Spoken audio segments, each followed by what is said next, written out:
Well, howdy there, Internet people. It's Belle again. So today, we're going to talk about why Democrats might be willing to shut it down. Just a couple of announcements before we get started. Hey, Lucille, stay warm up there in Vermont. Happy 100th birthday. Also, please check the link for Project Rebound in the description. The Republicans in Congress have their dysfunction. It's well known and documented. The various factions and flavors of Republicans want different things. Some want deep spending cuts. Some are worried about hitting Medicaid, a concern that will likely be heightened by the move against Social Security. Some want bigger tax cuts for the rich. Any of these factions refusing to go along with either the continuing resolution or the budget reconciliation could scrap their plans. What we haven't discussed much is why the Democratic Party seems willing to shut the government down now. Democrats have generally been against the prospect in almost every situation. But, according to the rumor mill, Democratic Party leadership has been polling congressional members about their willingness to not just bluff about shutting it down, but actually go all the way on this one. So why?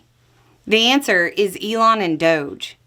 The Democratic Party is looking at the effects of the cuts and freezes and worries that if they don't signal their displeasure in a very public way, that they'll risk normalizing the withholding of congressionally approved funds. Perhaps more importantly, they're worried that the public will believe they support the moves that are disrupting businesses and lives from Georgia to California and beyond. So, the Democratic Party is asking for some kind of restraint to be placed on Elon and his team. Asking Republicans to put a leash on Elon is definitely a non-starter in the House. It might get somewhere in the Senate, but they need both.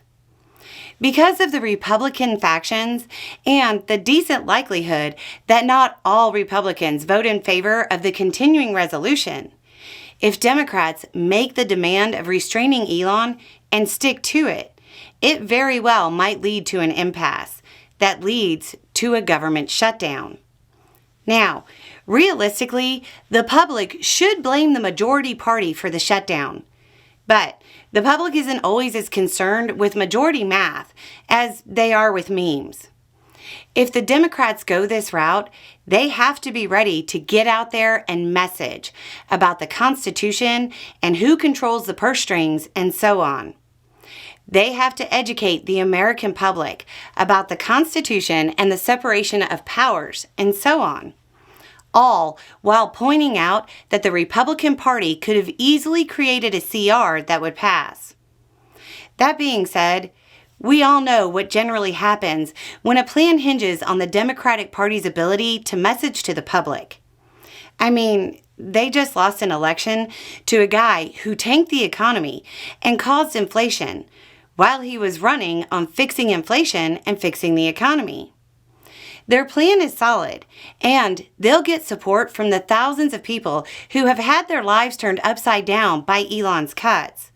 But they'll still have to make the case to avoid the blame.